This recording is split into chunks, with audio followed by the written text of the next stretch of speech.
My name is Daisy Onan. I'm from Marion, North Carolina, and I'm a victim of government corruption. I'm just going to start by saying, what kind of statements would you like to make about this, and just kind of do them as statements that we could drop in.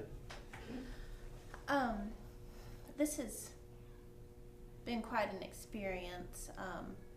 I guess I had always believed that if you tried to do the right thing and live your life honestly and, respect other people, that you wouldn't have any problems. And it has been a very dehumanizing and sad experience. I guess the main thing is the injustice of it, and the fact that these hunters obviously believe that their sport is, more important than our comfort or pain or peace, that we feel like we have a right to. Personally, myself, I cannot comprehend doing something for sport and going through someone's property and doing it damage and injury to them, even if they just didn't want you to go through their property. But particularly when you're killing animals or when you're trespassing through someone's pasture and colicking their horse, this is not something you should do once, but to do it repeatedly is it's just kind of not something I comprehend real easily. How old were you when you moved to North Carolina, and how old are you now? When we moved to North Carolina, I was 11. I think when we had found our property, I was, 13 or 14. I am now 28 years old. Wow, you look really young for 28. I took good care. Low miles. Yeah. It looks like she's 13 or 14. No, you look older than that. You're lucky. You're one of those with good genes. Mom keeps me out of the sun. Yeah. See that scar? That's from getting in the sun. Skin cancer, right? Skin cancer. Okay. Do you have a disability? Yes, I also have toxic-induced loss of tolerance, and we also have nerve and brain damage from the original exposure to the pesticide. It was a pretty powerful neurotoxin, and that leads to a lot of chronic pain and, that sort of thing.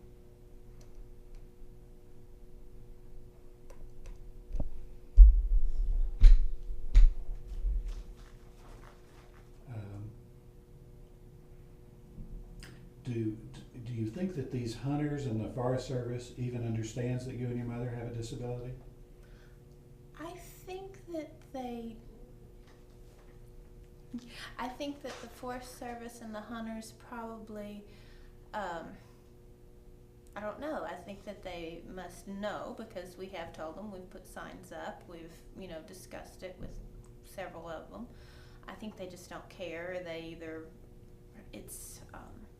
When you have something you want, as they obviously do, it's very easy to dismiss someone else that is, preventing you from getting what you want. What would you like to see happen? I would just like to see them behave in an adult and responsible manner. Sorry. No, it's not your fault. It's a motorcycle. Oh. Let's start again. What I would like to see happen is for them just to behave in a responsible and adult manner, for them to say, this was a confusing issue, we were unsure ourselves what was happening, we made a mistake, we told the hunters and the public to use your private road when you had it posted and it was private property that we had no jurisdiction even making recommendations about. I'd like them to say that you've obviously have been harassed for many years. The hunting cannot be done in a legal manner in your area, and the hunting that cannot be done in a legal manner in your area will be curtailed. All right, this will be shown to Congress, what would you like to say to Congress? Do you think that this is an isolated example, that you're the only one that the Forest Service is doing this to? Or do you think this might be wider spread? What should Congress do? I would like to see Congress recognize that this is a widespread issue, that from the things I've read and heard and our neighbors that we've talked to, that a lot of times the Forest Service just gets a little too heavy-handed and are unwilling to take other people other than their hunters that they perhaps feel a camaraderie with. They don't take everybody's well-being into consideration, and that we all need to be evenly, fairly, and equally represented. Okay, one last shot. Any zinger you want to lay on us? I don't know, my brain's melting. I guess what I could say is what has really offended me about this whole process is that this officer came in, he trespassed over private property that was posted.